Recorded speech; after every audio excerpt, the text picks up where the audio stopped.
जिन्होंने 2500 वर्ष पहले जब से इब्राहिम बुद्ध क्राइस्ट आए, उनके प्रभाव में आकर के उन भारतवासी ऋषि मुनियों ने, जो कि पहले द्वापर में बहुत सतयुग त्रेता में देवताएं थे, सुख भोगते भोगते नीचे गिरे, कच्ची कमजोर आत्माएं हो गई, है ना।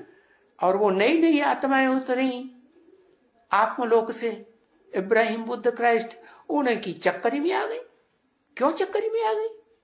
वो तो कल बताया कि वो पावरफुल आत्माएं आती हैं और ये सुख भोगते भोगते नीचे उतरते उतरते कमजोर हो जाते हैं। दूसरी बात, ये भारतवासी आत्माएं, भारत एक ही दुनिया में देश है जो मातृ देश कहा जाता है। क्या इस भारत में सब धर्म वालों ने आकर के शरण ली है और यहाँ के वासी बने हैं। और मां, कोई भी बच्चा हो, क्या बाद वाला हो, जन्म लेने वाला है षष्ठी रूपी रंगमंच पर, या इस षष्ठी रूपी रंगमंच पर आदि से ही, सतयुग आदि से ही आने वाला 16 कला संपूर्ण देवता हो, देवात्मा हो, सबको अपनी गोद में ठिकाना देती है। हिस्ट्री देख लो, है इतने इतने आतताई आए, हिंसा करने वाले आए, है बड़े बड़ी लाखों की तादाद की सेना लेकर के आए और कितना खून खराबा किया है उन मुसलमानों ने, है। और यहाँ की सारी धन संपत्ति भी लूट के ले गए। उन क्रिश्चियंस ने किया कि नहीं? उनको भी इस देश में स्थान मिला हुआ है या नहीं? है कि निकाल के बाहर कर दिया? नहीं, मां सब बच्चों को अपनी गोद में स्थान दी। कैसा भी लुच्चा, लफंगा, चोर, डकैत, कैसा भी नीच कर्म करने वाला बच्चा हो, मां उसे अपने नजदीक, अपनी गोद में ही रखना चाहेगी। तो ये भारत ही एक ऐसा देश है जहां परम पिता, परम माने उससे ऊंचा कोई पिता होता ही नहीं। आज घर घर में पिताएं हैं, कोई ना कोई धर्म को मानने वाले, उनके धर्म पिताएं, वो उनके भी बाप, और धर्म पिताओं का भी जो बाप है इस षष्ठी रूपी रंगमंच पर, वो है पुराने ते पुराना आदम, जिसके बारे में इतना पुराना है कोई किसी को कुछ पता नहीं कि आदम कब का है और कितना पुराना है। तो वो आदम, एडम, शंकर कहो, अर्जुन कह दो, शास्त्रों में गीता, भगवत गीता में अर्जुन नाम दिया। ज्ञान का अर्जन करने वाला है। ज्ञान का अर्जन कोई लल्लू चप्पू मनुष्य देहधारी धर्म गुरुओं का ज्ञान नहीं। कौन सा ज्ञान अर्जन किया उसने? उसने ऊंचे ते ऊंचे बाप का ज्ञान का अर्जन किया। कौन सा ऊंचा था ऊंचा बाप? धर्म पिताओं का भी बाप। आदम भी तो धर्म पिता हुआ है। पहला इस षष्ठी रूपी रंगमंच का आदम धर्म पिता हुआ। तो मनुष्य तो इस सृष्टि पर जन्म लेते लेते मनुष्य आत्माएं सुख भोगते भोगते नीचे गिर जाती है।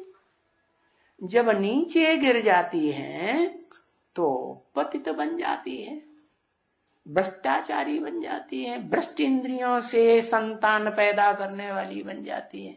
बिल्कुल भूल ही जाती है कि दुनिया में एक ऐसा मिसाल भी है एक प्राणी का कि वो मोर, जो भारत में आज भी राष्ट्रीय पक्षी माना जाता है, क्या, जिसकी पूंछ है, भगवान जिसको माना गया, भारतवर्ष में बड़ी मान्यता है, कृष्ण के मस्तक के ऊपर वो पूंछ लगाई जाती। देखा? तो जरूर वो पूंछ वाला प्राणी श्रेष्ठ कर्म करने वाला होता है ना। तब तो भारत में आज भी उसे राष्ट्रीय पक्षी माना गया है। और अगर कोई उसे मार दे तो उतनी ही सजा, कितनी, जितनी मनुष्य को मारने से सजा मिलती है वो ही सजा मिलेगी, इतना महत्व है। तो उसमें क्या विशेषता? उसमें एक तो ये विशेषता कि वो मोरनी मोर का आंसू पीती है, और साधारण अवस्था में चलते फिरते सोते बैठे आंसू नहीं पीती है। जब वो डांस करता है ना,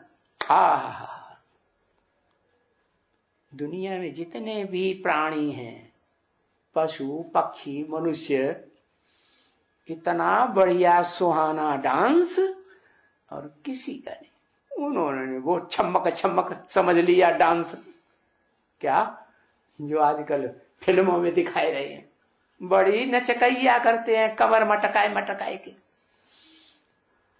वास्तव में वो भगवान बाप इस सृष्टि पर जब आते हैं, परम पिता माने धर्म पिताओं का भी पिता, बड़े से बड़ा धर्म पिता आदम का भी पिता, क्या शंकर का भी पिता, जो महादेव कहा जाता है भारत में, देवताओं का भी बड़ा देवता, उसमें प्रवेश करते हैं। प्रवेश क्यों करते हैं? क्योंकि उनको अपना शरीर है ही नहीं। अगर उनको अपना शरीर हो तो इस रूप षष्टि रूपी रंगमंच पर, इस पृथ्वी पर, यहाँ जो प्रकृति की जहां खेल चलता है 5 तत्वों का, प्रकृति किसे कहते हैं? पृथ्वी, जल, वायु, अग्नि, आकाश, इनका जो संघात है उसको प्रकृति कहा जाता है। तो जहां इस दुनिया पर 3 गुणों वाली प्रकृति का खेल चलता है, उन 3 गुणों में बंधना पड़े। क्या? दुनिया की हर चीज पहले सतो प्रधान सुखदायी होती है, बीच में रजो प्रधान सुख और दुखदायी होती है।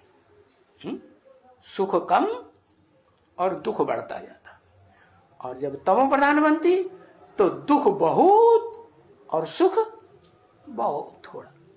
तो ऐसी सृष्टि में उस परम पिता को भी आना पड़े। तामसी बुद्धि वाला बनेगा, तामसी बुद्धि वाला बनेगा ना अंत में, जन्म बाई जन्म चक्कर लगाते लगाते, तो फिर उसको ज्ञान कौन देगा? अरे कौन देगा? वो तो नीचे आ गया। अरे वो शरीर धारण करके अगर इस सृष्टि पर आ जाए तो वो भी नीचे गिरेगा ना, दुनिया का जो 5 तत्वों के शरीर में बंध करके। इसलिए एक आत्मा ये ड्रामा प्लेन अनुसार ऐसी बनी है, ये ह्यूज ड्रामा है सृष्टि रूपी रंगमंच का।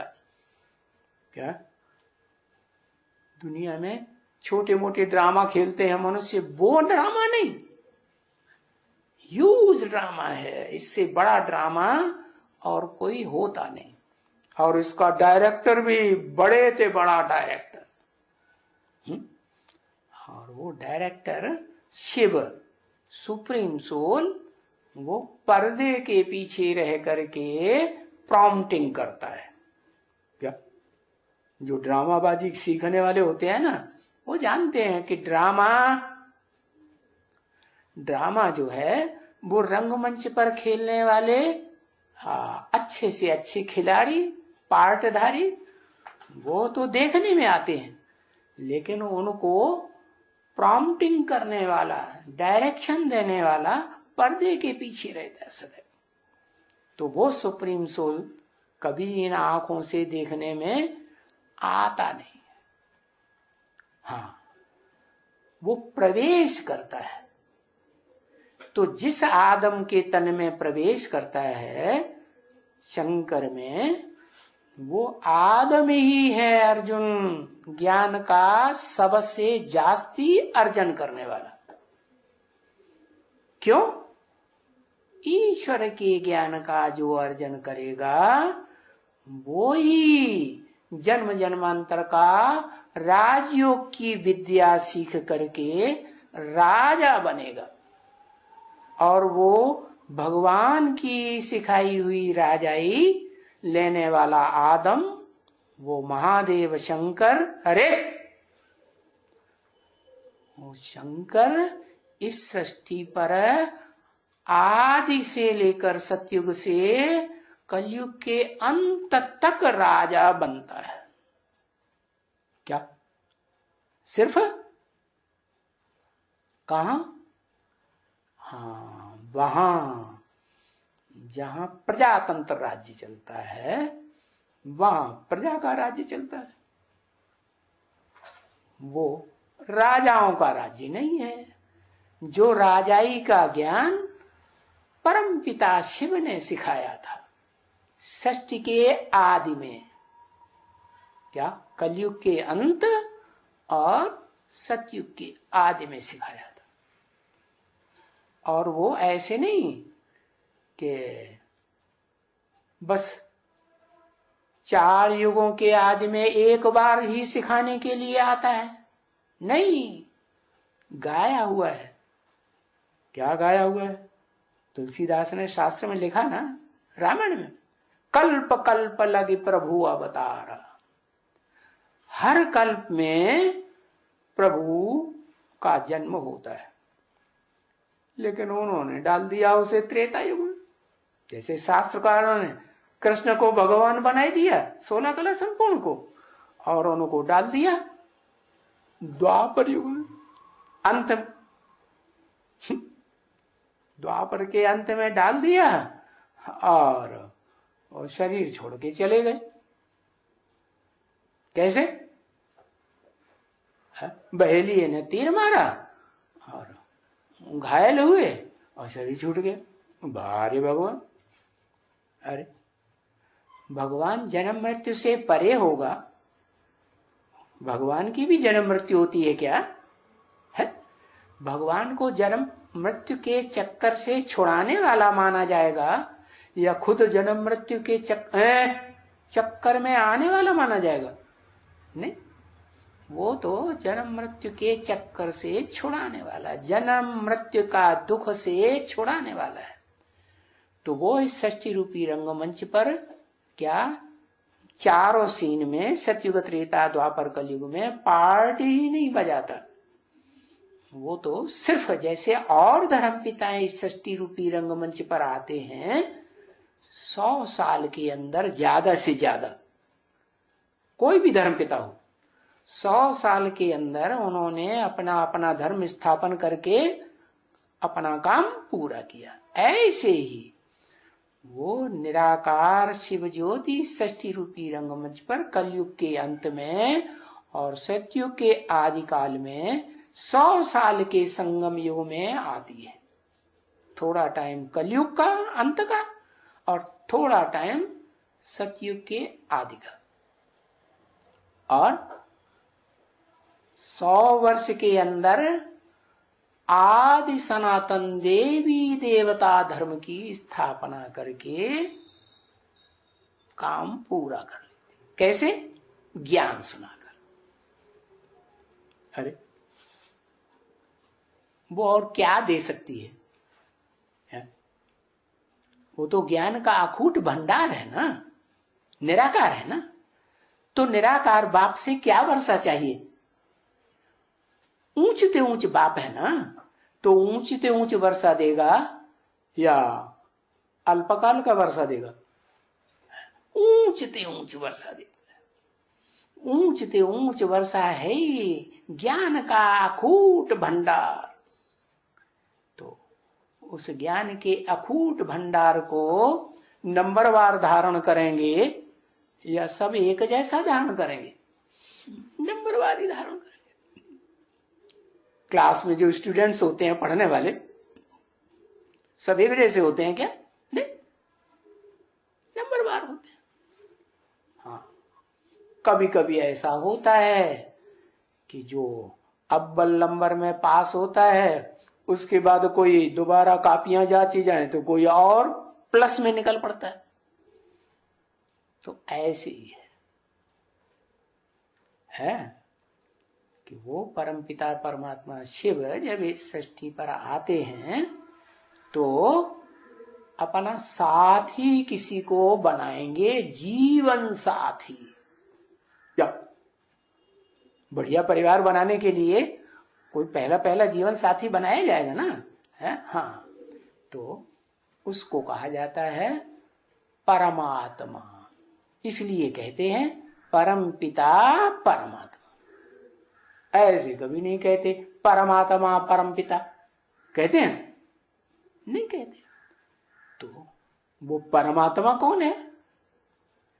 वो परमात्मा परम पाटधारी षष्ठी रूपी रंगमंच पर जिसे हीरो पाटधारी कहा जाता है, वही हीरो पाटधारी आदम, एडम, आदिदेव, आदिनाथ या शंकर या अर्जुन के नाम रूप से गाया हुआ है। और उसका नाम असली तो वास्तव में है शंकर। शंकर का मतलब यह जिसमें शंकरण हो जाए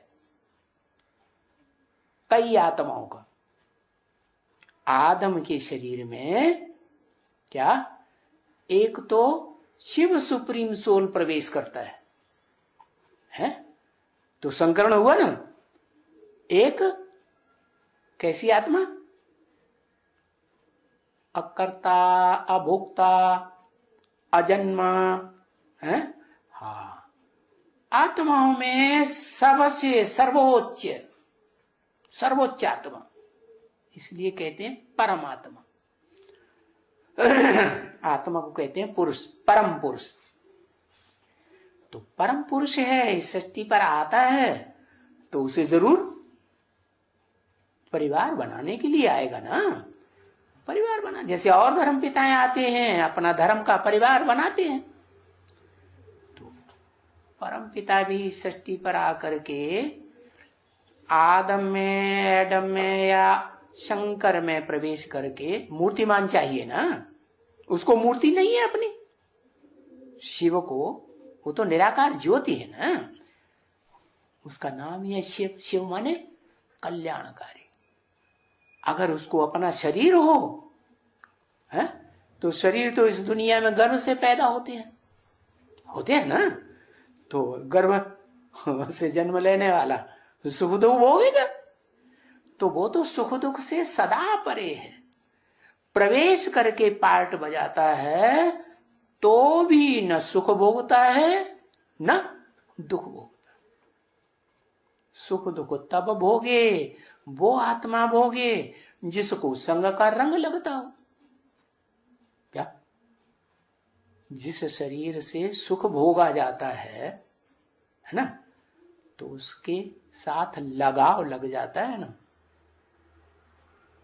लगता है कि नहीं? हाँ हाँ। जिन इंद्रियों से भी सुख भोगेंगे कुछ न कुछ लगाव जरूर लगेगा। वो चाहे देवात्माएं हो है, और चाहे राक्षसी आत्माएं हो, चाहे मनुष्य आत्माएं, चाहे ऋषि मुनि की आत्माएं। तो शिव जो है वो एक तुरीय आत्मा है, षष्ठी रूपी रंगमंच प्रपाट बजाने वाली ऊंचते ऊंच आत्मा, जो शंकर में प्रवेश करके आदम में और ज्ञान सुनाती है। क्योंकि उसके पास वही चीज है, अकूट ज्ञान का भंडारी है, जन्म मरण के चक्कर में नहीं आता है, इसलिए तीनों काल का ज्ञान है, त्रिकालदर्शी है। लेकिन वो त्रिकालदर्शिता का ज्ञान थ्योरी है उसके पास। क्या कहते हैं उसको अंग्रेजी में? आथर। हाँ, जो किताब बनाता है ना, हाँ, कोई भी फिलॉसफी की किताब बनाएगा या कुछ भी सांख्य उपदर्शन किताब बनाते हैं, वेद लिखते हैं, तो उनको आथर कहा जाता है। तो वो वास्तव में थ्योरी बताता है, क्या प्रैक्टिकल नहीं, क्योंकि वो अपना शरीर ही नहीं। शरीर तो तब कहा जाए जब प्रैक्टिकल अपने शरीर से कर्म करके दिखाए। तो वो जिस शरीर में प्रवेश करता है तो वो शरीरधारी क्या, कौन, आदम शंकर है। वो शंकर जो है वो उससे ज्ञान धन को पूरा हप करता है, क्योंकि उससे पुराना उससे बड़ा है बच्चा परम आत्मा का कोई इस षष्ठी रूपी रंगमंच पर है ही नहीं है। बाप का बड़ा बच्चा हुआ ना, कौन, आदम शंकर। तो जो बड़ा बच्चा है ना, वो बड़ा बच्चा बाप की प्रॉपर्टी का बड़े से बड़ा हकदार हुआ या नहीं हुआ। दुनिया में जितने भी बड़े बड़े राजाएं हुए, और यथा राजा तथा प्रजा, सब राजाओं ने अपने बड़े बच्चे को राजाई दी या नहीं दी है, दी। तो ये परंपरा कहां से शुरू हुई? ये परंपरा वहां से शुरू हुई, क्या, चतुर्युगी की आदि में महाविनाश से पहले वो परम पिता ने आकर के जिस शंकर नामधारी में प्रवेश किया, जिसकी यादगार लिंग पत्थर बड़ा दिखाया जाता है। शरीर तो बड़ा ही होगा ना, और उस पत्थर में है सात्विक यादगार जब बनी थी सोमनाथ मंदिर पहला पहला, तो उसमें हीरा दिखाया। वो हीरा वो पत्थर के बीच में था ना, इसका मतलब उस शरीर रूपी है वो जो मूर्ति है ना, उसमें प्रवेश करता है। तो मुसलमानों में ये कहते हैं कि खुदा जब आता है तो वो मुर्दों को जगाता है कब्र में से, और मुर्दे चैतन्य हो जाते हैं, चलते फिरते हैं। वास्तव में मुर्दा नहीं हो जाता है, और कोई आत्मा मुर्दा नहीं हो जाती है। आत्मा जो है वो पत्थर बुद्धि बन जाती है। क्या, सबकी नहीं, एक जैसी पत्थर बुद्धि बनती है।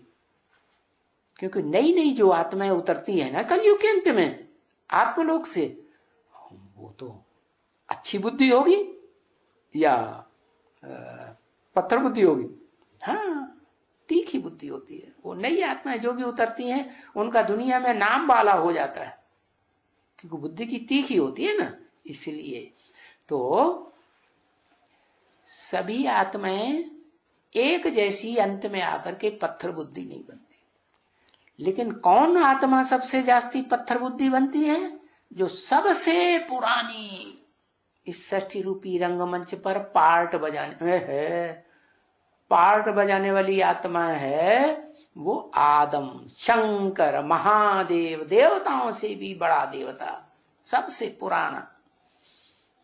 तो वो जन्म बाई जन्म सत्ययुग त्रेता से लेकर कलयुग के अंत तक कलाएं घटते घटते क्या ज्ञान की रोशनी से शून्य हो जाता है। लेकिन शून्य होने से पहले ही शिव बाप उसमें प्रवेश कर जाते हैं। हाँ, लेकिन अब वो निराकार शिव ने प्रवेश किया, ज्योति बिंदु ने प्रवेश किया। वो भूत प्रेत आत्माओं की तरह हल्की आत्मा है, हल्की फुल्की है, या भूत प्रेत आत्माओं की तरह भारी है?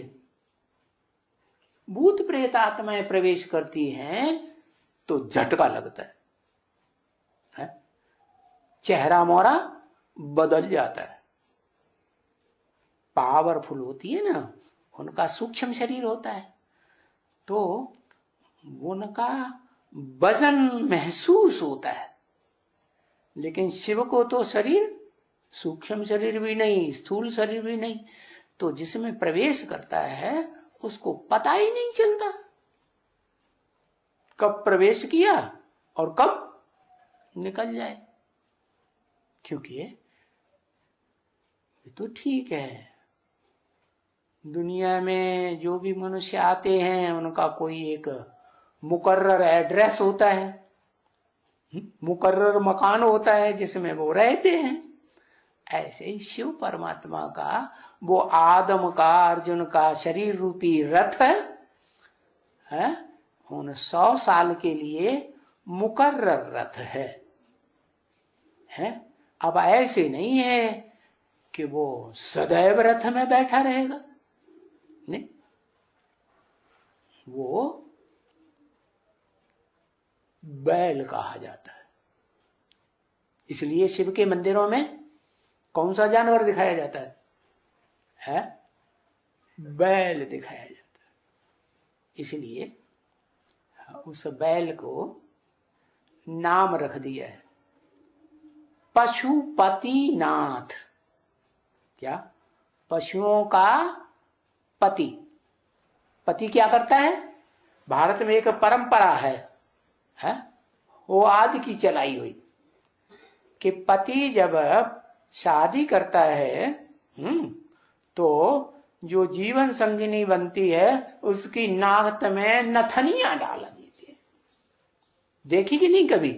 हाँ, आजकल छोटी छोटी पुनगिया डालते हैं, नई फैशन चल गई, वो नहीं डालते हैं। अब वो भी डालना बंद कर दिए हो, क्या पता। सारी परंपराएं जो भ्रष्ट बुद्धि मनुष्य है ना, वो कुछ भी नहीं रहने देते, एकदम खलास, किसी को समझ में नहीं आए कि ये जो परंपराएं हैं किस बात की यादगार है। तो बात असली ये है कि अच्छी अच्छी परंपराएं सुप्रीम सोल डालने के लिए ज्ञान सिखाता है, और जो गंदी परंपराएं हैं वो सब मनुष्यों की डाली हुई, मनुष्य आत्माओं की। कोई भी धर्म पिताएं हों, उन्होंने जो परंपराएं डाली वो सब नीचे ले जाने वाले। तो शिव किसी को नाथ नहीं डालता है, न पशुपति नाथ उसका नाम है। फिर बताओ किसका नाम होगा? हाँ, जिसमें प्रवेश किया आदम ने, वो मनुष्य है ना, तो वो मनुष्यों को शरीर होता है। जिनको शरीर देह होती है उनको देहभान होता है। तो जो देहभान वाले होते हैं वो फिर दूसरों के ऊपर कब्जा जमाते हैं। क्या जमाते हैं कि नहीं? हाँ। और पुरुष का शरीर है तो पुरुष तो इस दुनिया में सारे ही दुर्योधन दुशासन का काम करने वाले हैं कि नहीं? दुर्योधन इसलिए कि जब कन्या की सगाई होती है तो उस कन्या की इच्छा अनुसार क्या सुख नहीं भोगते, क्या वो पुरुष अपनी जबरदस्ती जरूर करते हैं, इंद्रियों से बलात्कार करते हैं, बलपूर्वक सुख भोगते हैं। तो दुष्ट युद्ध हुआ है या धर्म युद्ध हुआ? क्या कहेंगे? धर्म माने धारणा, ज्ञान की, अच्छे बातों की धारणा। धर्म युद्ध कहेंगे? नहीं, ये तो अधर्म हो गया है। तो सब पुरुष दुर्योधन दुष्टासन है। स्त्री होती है कोमल अंगों वाली, पुरुष होता है प्रबल अंगों वाला। तो जो दुशासन है ना, वो अपनी प्रबल इंद्रियों से क्या करते हैं? उस नाजुक शरीर वाली स्त्री को शासित करते हैं, कंट्रोल करते हैं। दिखाते हैं ना शास्त्रों में। दुशासन ने क्या किया? द्रौपदी को कहा चल, उसने कहा नहीं जाऊंगी। तो उसने क्या किया? बस चोटी पकड़ के घसीटते हुए सभा में ले आया। दुर्योधन के सामने। दुर्योधन तो जैसे राजा बन गया। आजकल प्रजातंत्र में ऐसे दुर्योधन बहुत हैं। 5 स्टार होटलों में जाकर के दुर्योधनगिरी करते हैं। क्या गंध खाते हैं। ऐसे कहते हैं ना, कौआ क्या खाता है? गंध खाता है। दूसरों की भोगी हुई चीज, दूसरों का झूठा भोग भोजन खाए तो उसे क्या कहेंगे? नीचे कौआ ही कहेंगे ना। कौआ क्या करता है? काव काव आव आव आव, सारा आव आव काव काव करके ढेर सारे कौओं को इकट्ठा कर लेता है। तो 5 स्टार होटल बनाते जाते हैं, उसमें गंद करने वाले कौओं को इकट्ठा करते जाते।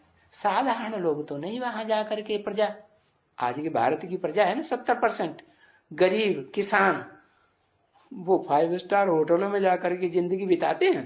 नहीं बिता सकते। तो बताया कि आज की दुनिया जो मनुष्यों की बनाई हुई, प्रजा की बनाई हुई दुनिया है, वो प्रजातंत्र सरकार में ऐसे दुर्योधन दुशासनों की दुनिया बन जाती है। भगवान बाप जो आते हैं वो तो श्रेष्ठ परंपराएं चलाते हैं। तो उन्होंने कंट्रोल नहीं किया, शासन करना सुख से किया। श्रेष्ठ थे, श्रेष्ठ दुनिया का जो शासक है वो ईश्वर है। लेकिन ईश्वर से भी लोग ईश्वर कहते हैं ना, लोगों को पता ही नहीं है ईश्वर से भी एक ऊंचा और है, जिसे कहते हैं महेश्वर, महा ईश्वर। तो कौन बड़ा हुआ? कौन बड़ा हुआ? महेश्वर। महेश्वर कौन हुआ? कौन सी आत्मा हुई?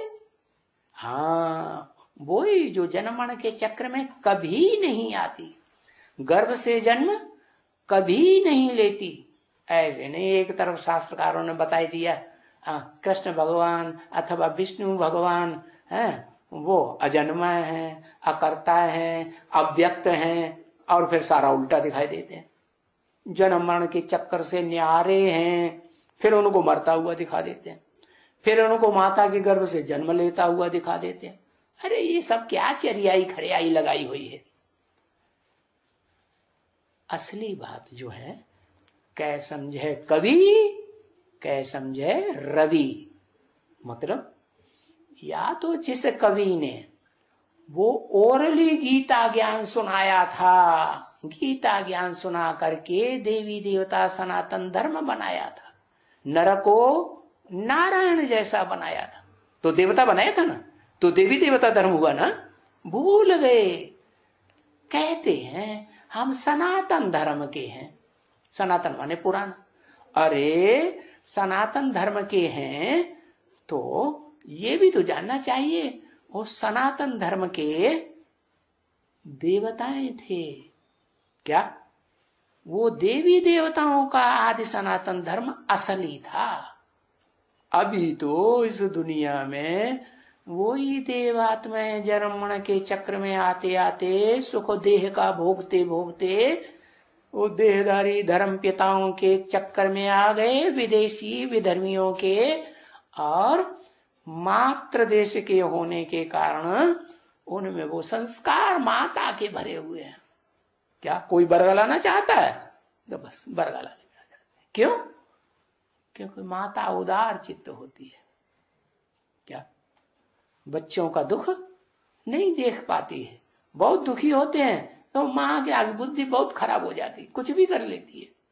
तो ऐसी माताएं हैं प्रभाव में आने वाली। प्रभाव में आने वाली कौन? माता है या पिता? ज्यादा प्रभाव में कौन आता है? माता है। अब यहाँ भारतवासी चाहे पुरुष हो चाहे स्त्री, सब मातृ देश के हैं, इसलिए सब माता है।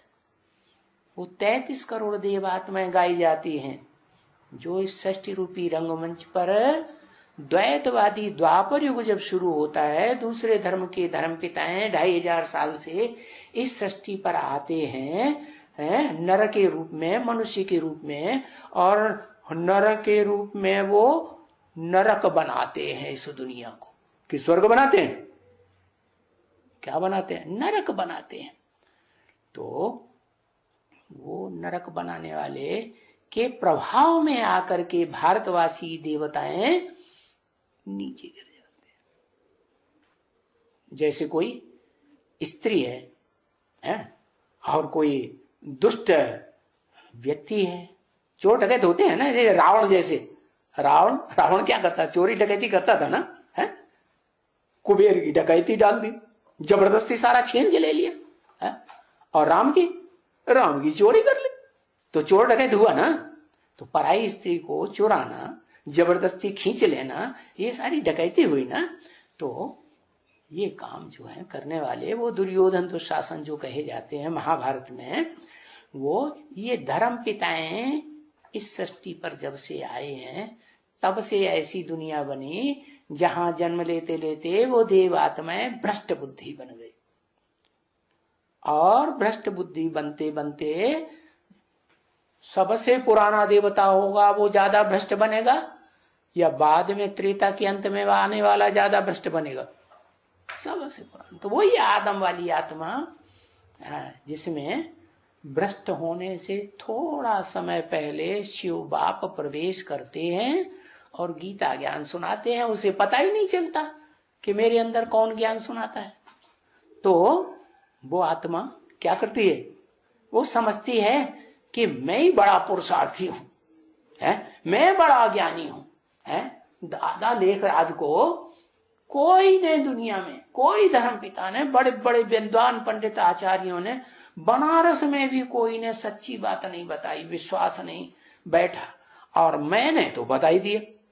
क्या क्या बताई दिया? कि तुमको जो साक्षात्कार हुए, इन साक्षात्कारों का ये अर्थ है कि तुमको सफेद पोष ब्रह्मा बनना है, क्योंकि तुम्हें सफेद पोष व्यक्ति का साक्षात्कार हुआ, ब्रह्मा दाढ़ी मूछ वाले का, और विष्णु का साक्षात्कार हुआ।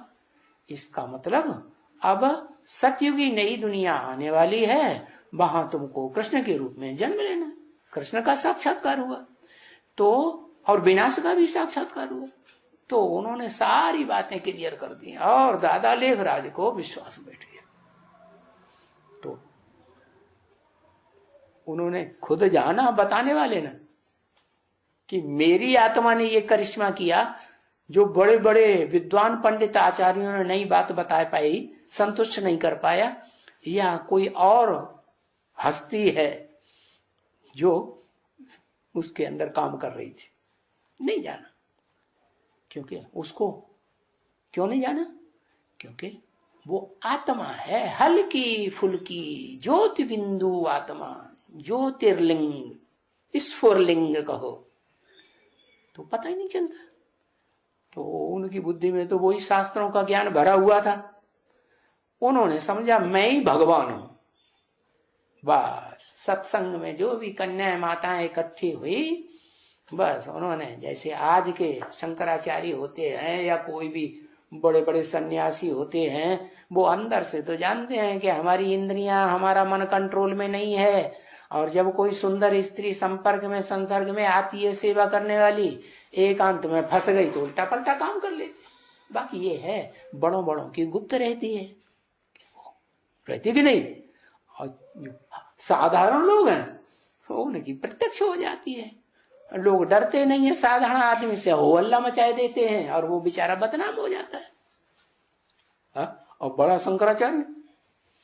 शंकराचार्य कुछ उल्टा पलटा करेगा, क्योंकि इंद्रियजीत तो कोई भी नहीं बना इस दुनिया में। कोई इंद्रजीत होगा?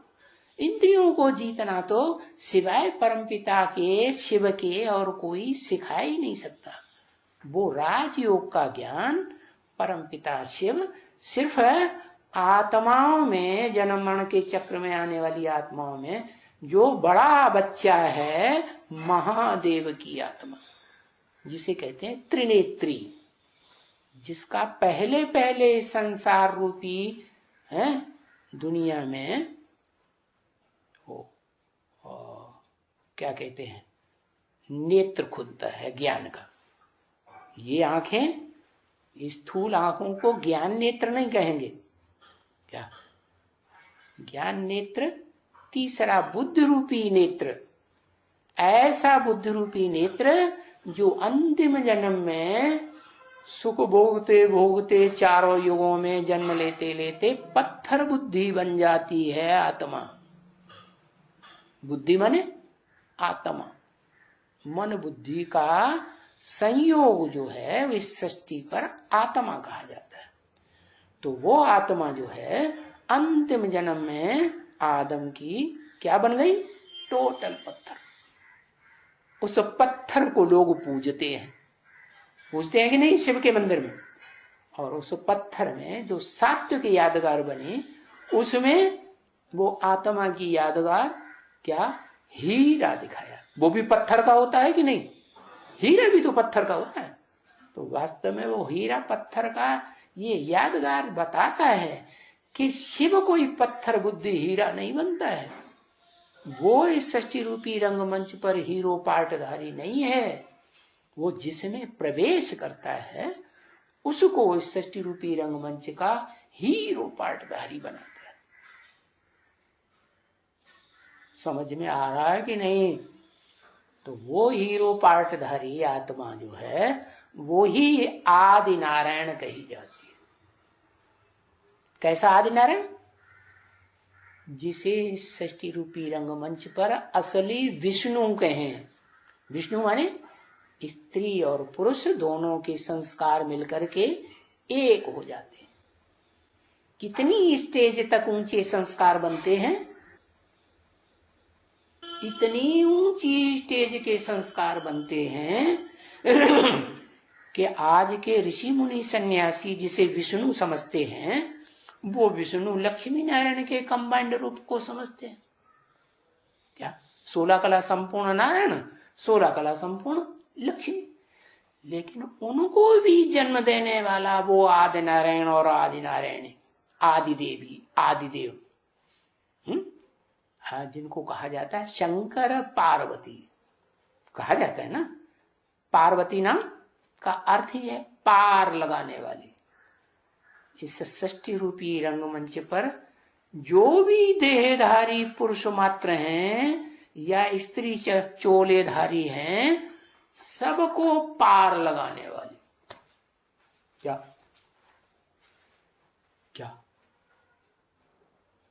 पुरुष शरीर को आज की दुनिया में भले उसमें सुप्रीम सोल प्रवेश करता है, तो क्या प्रवेश करने मात्र से ही उसको पहचान हो जाती है कि मेरे अंदर कौन प्रवेश कर गया? नहीं प्रवेश कर गया, मालूम ही नहीं पड़ता। तो पत्थर बुद्धि है कि पारस बुद्धि आत्मा है? पत्थर बुद्धि है ना। तो वो पत्थर बुद्धि आत्मा जो है वो पता नहीं लगता उसे, और वो अपन को ही सबसे ऊंची हस्ती समझने लग पड़ती है। और जो भी सत्संग में आते हैं, क्योंकि सिंध हैदराबाद में तो मजमा लग गया था। क्यों? क्योंकि वहां लाइन लग गई थी साक्षात्कार करने वालों की। क्या? ढेरों लोगों को साक्षात्कार होते थे। और वहां की जो 9 लाख प्रजा थी उस समय सिंध हैदराबाद की, चारों तरफ लहर फैल गई है। और वहां ढेर सारी कन्याएं माताएं आने लगी। और कोई कोई तो अपने घर बार छोड़ करके पूरी सरेंडर होके रहने लगी। अब उतने बड़े संगठन में वो आदम जी महाराज पत्थर बुद्धि आखिरी जन्म में बने, तो उन्होंने तो अपने को समझ लिया कि हम ही भगवान हैं। क्या समझ लिया? आत्मा सो परमात्मा। उनकी बुद्धि में तो वही शास्त्रों का ज्ञान बैठा हुआ था। तो वो शास्त्रों का ज्ञान बैठा हुए नहीं होने के कारण उन्होंने जो देहधारी मनुष्य कर, अरे भाई देहधारी मनुष्य जो इस दुनिया में सन्यासियों का ढोंग करते हैं ना, तो उन्होंने भी वो ढोंग कर लिया। क्या? हाँ, तो दुनियावी लोगों को पता चलता है तो हो हल्ला मच जाता है। तो वो ओम मंडली में आज में हो हल्ला मचा था। कहने का मतलब यह है कि शिव जिस शरीर में प्रवेश करते हैं वो शरीरधारी पहले तो पतित ही होता है। क्या पतित है तो उसे जिज्ञासा पैदा होगी कि नहीं है? कोई बात पूछने की है, और पावन बन जाएगा, बुद्धि पवित्र बन जाएगी, तो कुछ भी पूछने की दरकार नहीं। पूछेगा, किसी से पूछेगा है? कोई बताएगा उसे? दुनिया में कोई है ही नहीं, आज तक हुआ ही नहीं जो कोई किसी को ज्ञान सुना करके राजा बनने की पढ़ाई पढ़ाए, राजयोग सिखा करके। क्या वो तो एक ही परमपिता परमात्मा शिव है जो आदम में प्रवेश करके ऐसी राजाई की पढ़ाई पढ़ाता है कि वो आदम धीरे धीरे जीवन में वो पढ़ाई पढ़ते पढ़ते हैं इतना होशियार हो जाता है कि पढ़ने वाला स्टूडेंट टीचर के समान बन सकता है या नहीं बन सकता है? इसलिए शिव बाप उस बच्चे को समझाते हैं, बच्चे मैं तो त्रिकालदर्शी हूं, लेकिन तुम बच्चे तो प्रैक्टिकल में मास्टर त्रिकालदर्शी बनते हो। माने मैं तो थ्योरी ही सुना सकता हूं है, लेकिन तुम उस थ्योरी को प्रैक्टिकल जीवन में ला करके राजयोगियों के राजा अर्थात योगीश्वर बनते हो। तो शास्त्रों में उन्होंने 2-2, 3-3 योगीश्वर योगी राज दिखाई दिए। दुनिया में योगियों का राजा, योग सिखाने वाला एक होगा या अनेक होंगे? है? एक ही होगा ना। उन्होंने एक सनत कुमार को योगीश्वर दिखाई दिया। कहते हैं कि ब्रह्मा ने जब सृष्टि रची तो 4 धर्म के 4 बीज है, सनत सनातन सनंदन सनत कुमार, इनको जन्म दिया। रामायण में उनको राम लक्ष्मण भरत शत्रुघ्न ये 4 नाम दे दिए। और सनत कुमार को कहा कि वो बड़े ज्ञानी थे और बड़े योगी थे, योगीश्वर उनको टाइटल मिल गया। अरे योग का ईश्वर तो सबसे ऊंचा हो गया ना। फिर शंकर को भी क्या योगीश्वर की उपाधि मिली हुई है, और फिर कृष्ण को भी 16 कला संपूर्ण कृष्ण नारायण को भी योगीश्वर की उपाधि मिली हुई। तो देखो 3-3 योगियों के ईश्वर दिखाई दिए। जैसे आज की दुनिया में जगत गुरु शंकराचार्य। अरे भाई जगत के गुरु पूछे तब बता, जब जो जगत के गुरु जो सारे जगत का गुरु होगा वो एक होगा, सारे जगत को पढ़ाई पढ़ाने वाला के ढेर होंगे। उन्होंने जाने कितने शंकराचार्य बन गए। पहले शंकराचार्य आद्य शंकराचार्य ने तो आज से 1200 वर्ष पूर्व भारत के 4 कोनों में 4 मठ स्थापन किए और 4 गद्दियों में 4 शंकराचार्य बनाए। आज तो गांव गांव में शहर शहर में शंकराचार्य जगत गुरु बने, जगत गुरु का टाइटल लेकर के बैठे। तो क्यों ये घपला क्यों हुआ? ये घपला इसीलिए हुआ कि आत्मा सो परमात्मा समझ लिया। क्या इसकी शूटिंग कहां होती है? कौन शूटिंग पहले करता है? बताओ बताओ, एक अक्षर लिखो। आदम मनुष्य है ना, नर है ना, नर नरक बनाने की शूटिंग करता है। क्या दुनिया का जन्म मरण के चक्कर में आने वाली कोई भी मनुष्य आत्मा हो जो इस सृष्टि रूपी रंगमंच पर आती है, उसको वापस जाने का रास्ता, आत्मलोक जाने का रास्ता, अर्श में जाने का रास्ता है, अल्लाह के पास जाने का रास्ता नहीं मिलता। वो आत्मा इसी षष्ठी पर जन्मण के चक्र में आती रहती है, इसीलिए दुनिया की आबादी बढ़ती रहती। क्यों? क्योंकि पुरानी आत्माएं भी जन्म बाई जन्म चक्कर लगाती चली जा रही हैं, जन्म लेती चली जा रही है, और ऊपर से उतरने वाली और ढेर की ढेर आत्माएं ज्यादा से ज्यादा उतरती चली जा रही, कि कम उतरती हैं और ज्यादा उतरती। तो दुनिया की आबादी बढ़ेगी घटेगी? हिस्ट्री उठा के देख लो 2500 साल की, लगातार आबादी बढ़ी है या घटी है? कभी भी नहीं इस दुनिया की आबादी घटी। एक देश में अकाल पड़ जाएगा, एक देश में कुछ भी महामारी आ जाएगी, कुछ भी हो जाए, लेकिन दूसरे देशों में ज्यादा आत्मा जाकर के पैदा हो जाती है। दुनिया की आबादी कभी भी घटती नहीं है, सदैव बढ़ती है। और ये परंपरा सतयुग के आदि से ही चल रही है, जबकि देवात्माएं 16 कला संपूर्ण थी। तो देखो, समझ में आया ना कि इस दुनिया में जो भी आत्माएं उतरती हैं अर्श से, आत्मलोक से, सुप्रीम एबोर्ड से, परम धाम से, वो निकलने का रास्ता उनको नहीं मिलता। प्रकृति उनको सत्य से रज, रज से तामसी बनाती है, जड़ प्रकृति। बहुत पावरफुल चीज हुई कि नहीं?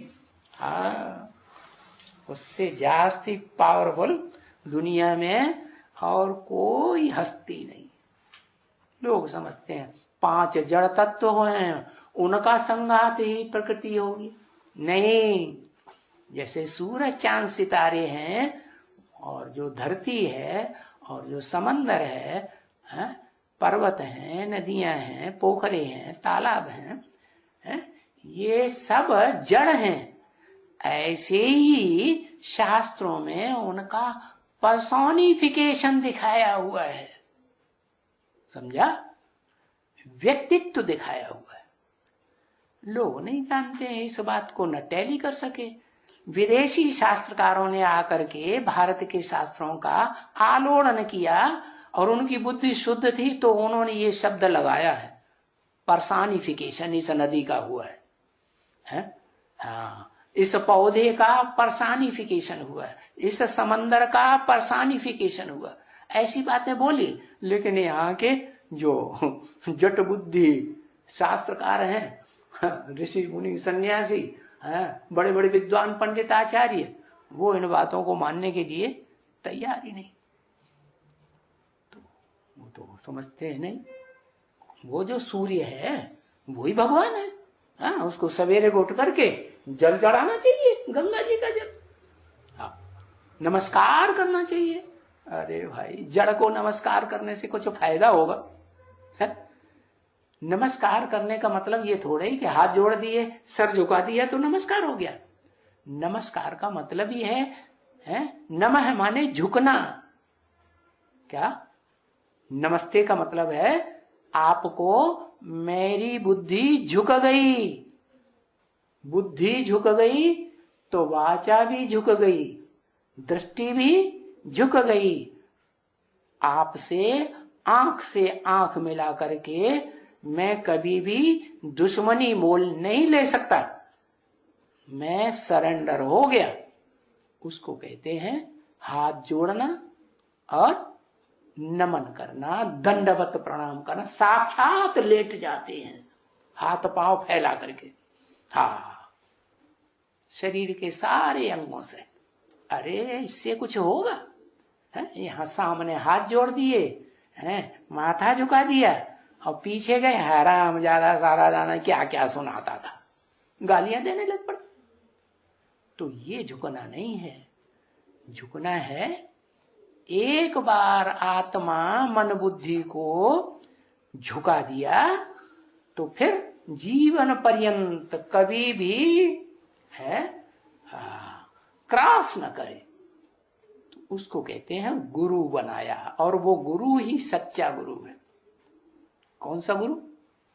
जो सुप्रीम सोल शिव इस सृष्टि पर आता है तो सारी दुनिया की मनुष्य मात्र 500-700 करोड़ मनुष्य आत्माओं को भी ज्ञान दे करके सृष्टि से, देह के बंधन से, दुखों के बंधन से मुक्त कर देता है।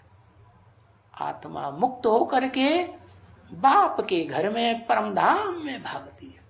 हाँ, जो श्रेष्ठ ते श्रेष्ठ आत्माएं सृष्टि रूपी रंगमंच की हैं, क्या, जो सतयुग के आदि में, आदि नारायण के राज्य में, जिन्हें कहा जाता है विष्णु का राज्य, विष्णु लोक, बैकुंठ, जन्नत, पैराडाइज है, उसमें जो थोड़ी सी आत्माएं राजयोग सीखने वाली होती हैं, परम पिता परमात्मा दोनों कंबाइंड हुए ना, परम पिता शिव और परमात्मा जो परम पाठधारी, हीरो पाठधारी आदम बनता है, वो दोनों मिलकर के इस सृष्टि पर जो धर्म स्थापन करते हैं उसको कहते हैं सत्य सनातन देवी देवता धर्म। लेकिन सनातन धर्म वाले भूल गए कि देवी देवता भी हम थे। पुरानी बात हो गई ना, 2500 साल पुरानी, तो वो देवता देवी देवता शब्द नहीं लगाते, सिर्फ क्या कहते हैं, सनातन, सत्य सनातन धर्म। देखो ये कैलेंडर टंगा है ना, हाँ, ये जो इसमें लिखा हुआ है, किसने बनाया, किसने छपाया, सत्य सनातन धर्म वालों ने बनाया। उनको पता ही नहीं है कि वो देवी देवताएं थे। सत्य जो हैं वो ही सत्य कहे जा सकते हैं, जो सत्यम शिवम सुंदरम का है रूबरू बैठ करके ज्ञान लेते हैं। क्योंकि जितने भी धर्म पिताएं आए हैं उन्होंने कोई धर्म पुस्तकें लिखी हैं क्या? नहीं, रूबरू बैठ करके क्या ओरली, मौखिक रूप से सुनाया है। तो सुप्रीम सोल शिव भी इस सृष्टि पर आते हैं तो क्या गीता की किताब लिखते हैं क्या? है नहीं, हो गीता की किताबें लिखने का, शास्त्र लिखने का काम तो ऋषि मुनि सन्यासियों ने तब किया है जबकि सतयुग त्रेता की वो देवात्माएं द्वैतवादी द्वापर युग में उन दैत्यों के, धर्म पिताओं के आने से नीचे गिर गई संग के रंग में आकर के। तब उन्होंने, वो श्रेष्ठ आत्माएं थी ना, राजा बनने वाली सतयुग त्रेता में, तो श्रेष्ठ कर्म करेंगे कि नहीं कुछ, तो उन्होंने कुछ तपस्या की अपने तरीके से, देह की तपस्या की, आत्मा का, परमात्मा का तो सुप्रीम सोल का ज्ञान ही नहीं है। तो जो भी तपस्या की, वो तपस्या के आधार पर उन्होंने अपने मन को कंट्रोल करने का प्रयास किया।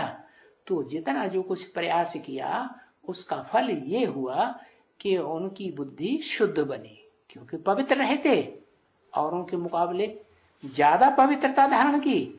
तो जीवन में उन्होंने अपनी बुद्धि को शुद्ध किया, और शुद्ध बुद्धि से जो कविताएं लिखी संस्कृत भाषा में, वो कविताएं अच्छे से अच्छी कवि की भावना बन गई। तो वो भावना आज शास्त्रों के रूप में है। हाँ, ये जरूर है कि पुराने जितने शास्त्र हैं उनमें सच्चाई है ज्यादा, और बाद में जितने शास्त्र बने उनमें तो जरूर नीचे ही उतरेंगे ना। तो बुद्धि जैसे जैसे दूषित होती गई वैसे वैसे अपनी अपनी बढ़ाई करने वाले शास्त्र लिख दिए। क्या, जैसे रामायण लिखी तो वही त्रेता में जो राम वाली आत्मा 14 कला संपूर्ण थी, राजा ऊंचे थे ऊंचा, उसने रामायण लिख दी। कब की यादगार? वो ही यादगार उनकी बुद्धि में पड़ी हुई है, थोड़ी बहुत, पूरी तो यादगार नहीं हो सकती। क्योंकि महाविनाश कलयुग के अंत में जो होता है वो एक ऐसी बड़े से बड़ी घटना है सृष्टि रूपी रंगमंच की, थक गए, ऐसी बड़े से बड़ी घटना है कि जिसके बाद किसी भी आत्मा को जो परम धाम से वापस आती है एकदम क्लीन। क्या जैसे लिखा हुआ कागज और उसको कुछ ऐसी चीज लगाई जाती है और वो क्लीन पेपर बन जाता है। जैसे कोई पर्दा होता है, उस पे चित्र चित्रित कर दिए कपड़े पर और उसमें ब्लीचिंग पाउडर डाला, सब साफ सफेद। तो ऐसे परम पिता परमात्मा शिव जब आते हैं, इस सृष्टि पर पार्ट बजाते हैं, तो जो देहधारी मनुष्य आत्माएं हैं, देह के संग का रंग का जो लगाव लगा हुआ है ना, कितने रंग होते हैं? 7 रंग। हाँ, तो वो 7 रंग क्लीन एकदम विष्णु की दुनिया का सफेद रंग बन जाता है। हाँ, तो अभी तो टाइम हो गया। ओम शांति।